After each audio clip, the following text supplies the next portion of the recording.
किसानों से खरीदे ना। याद करिए, इसी प्रदेश में आप सब 2017 के पहले देखते थे।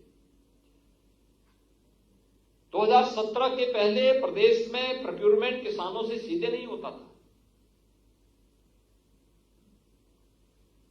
मेरे पास 2016 के भी और 2015 के भी धान और गन्ना के क्रय के आंकड़े हैं।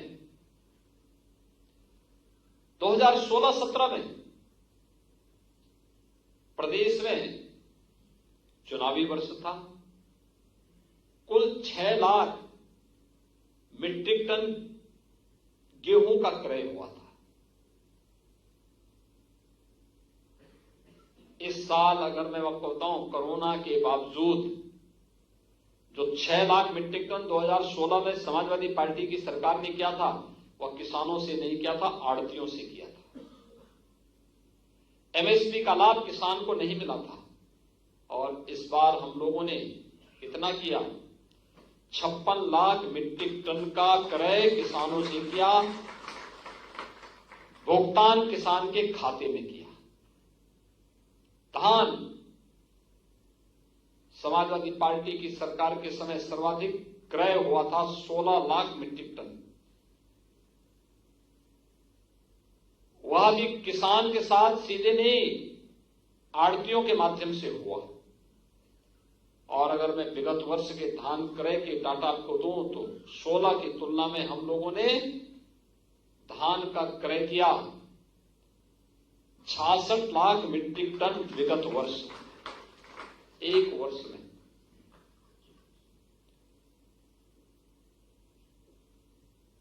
ठीक बोल रहे थे कि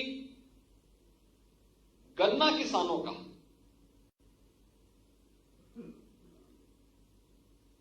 2007 से लेकर के 2017 तक कुल गन्ना मूल्य का भुगतान हुआ 95,000 करोड़ रुपए का। हम 2017 में जब आए तो मैंने राणा जी को इसी बात के लिए कहा, मैंने कहा राणा जी 2010 से गन्ना मूल्य का भुगतान नहीं हो पाया है, हम इसको कैसे तेज कर सकते हैं? उन्होंने कहा कि नहीं, मैं इसकी बैठक ले रहा हूं, बैठक लेने के बाद फिर हम इसको प्रयास करेंगे कि इन सभी को हम तेजी के साथ संपन्न कर दें।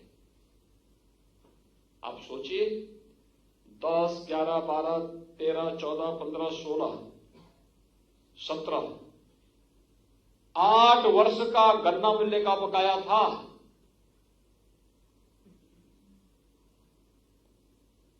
छियानवे महीनों का गन्ना मूल्य का भुगतान गन्ना किसानों का बकाया था।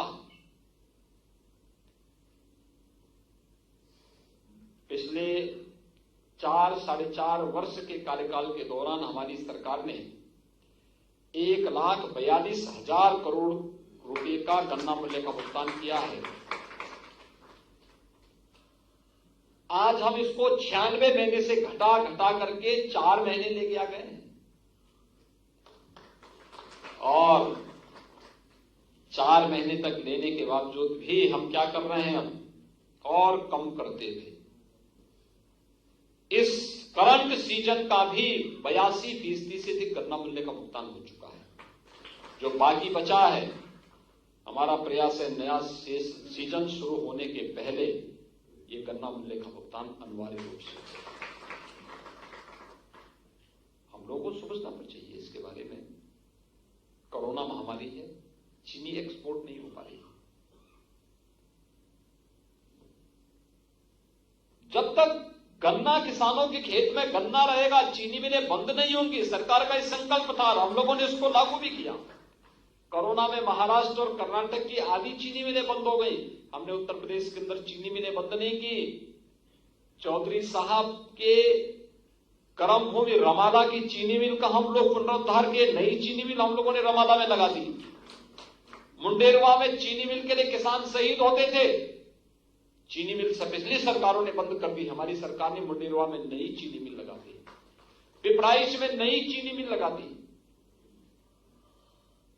खांडसारी के लिए लोगों को अब लाइसेंस लेने की कोई आवश्यकता नहीं, फ्री कर दिया सब।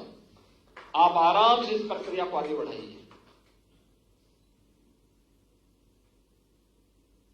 कृषि सिंचाई योजना के माध्यम से दशकों तक, याद करिए 1973 में बाण सागर परियोजना का शिलान्यास, बाण सागर परियोजना को नीति आयोग ने उस समय सहमति दी थी और 78 में तत्कालीन प्रधानमंत्री मोरारजी देसाई जी ने इस योजना का शिलान्यास किया था। पूरी नहीं हो पाई थी 2018 तक। अब सोचिए 40 वर्ष हो गए थे, अधर में लटकी हुई थी।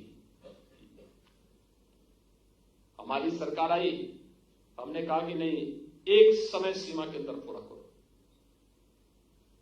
हम आभारी हैं प्रधानमंत्री मोदी जी के, उन्होंने भी सपोर्ट किया। हमने 2018 में बाण सागर परियोजना को पूरा कर दिया। 2.5 लाख किसान सीधे सीधे लाभान्वित हो रहे हैं। अर्जुन सहायक परियोजना, बंडई परियोजना, सरयू नहर राष्ट्रीय परियोजना, मध्य गंगा परियोजना, इन सभी का युद्ध स्तर पर कार्य चल रहा है।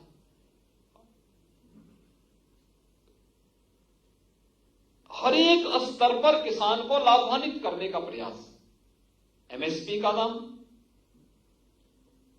आज आप सबके सामने है और इसलिए भाइयों बहनों, जो प्रस्ताव आपने रखा है, सरकार ने भी तय किया है कि हर हाल में, यहां पर अभी हमारे किसान संघ के पदाधिकारी कह रहे थे कि 25 अक्टूबर से चीनी मिलें चल जाएं। सरकार ने तो तय किया है कि पश्चिम क्षेत्र की चीनी मिलें 20 अक्टूबर से प्रारंभ हो जाएं,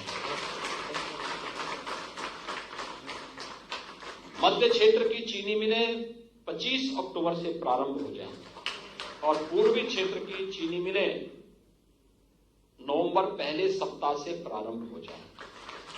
ये 3 तिथियां हम लोगों ने इसे तय करके इस पर हम कार्य कर रहे हैं। गन्ना मूल्य के बारे में, गन्ना मूल्य का भुगतान नया सीजन आने के पहले हर हाल में हो, लेकिन साथ साथ हमारा यह भी प्रयास है कि गन्ना मूल्य का पिछला भुगतान तो हो ही, लेकिन अब गन्ना किसानों की गन्ना का भी मूल्य कुछ बढ़े, इसके बारे में भी सरकार प्रयास कर रही है।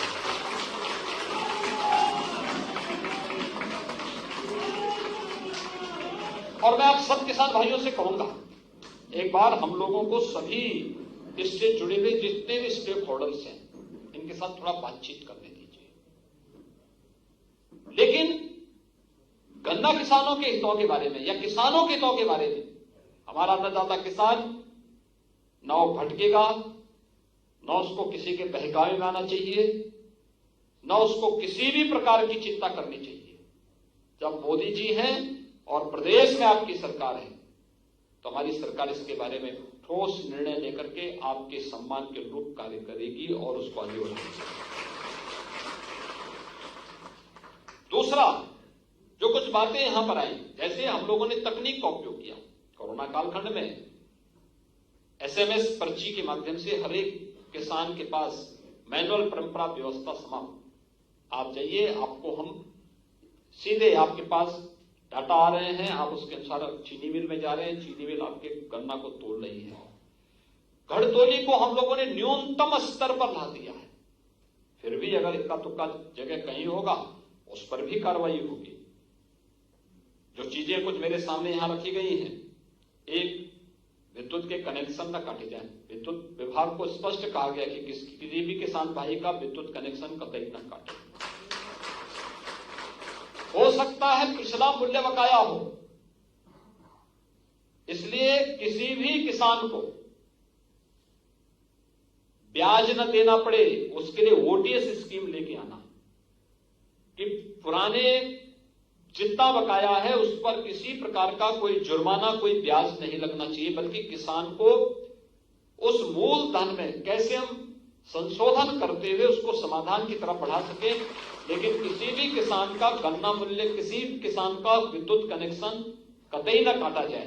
एक दूसरा, सरकार इस पर भी विचार करेगी और इस पर निर्णय लेगी कि फसल अवशेष जलाने के दौरान किसानों पर दर्ज जो मुकदमे हैं उन मुकदमों को समाप्त करने और उन पर जो आर्थिक दंड लगाया गया है इसको समाप्त करने के लिए भी सरकार अपनी कार्रवाई को आगे बढ़ाएगी, जिससे किसी भी किसान भाई को कहीं भी परेशानी न होनी पड़े।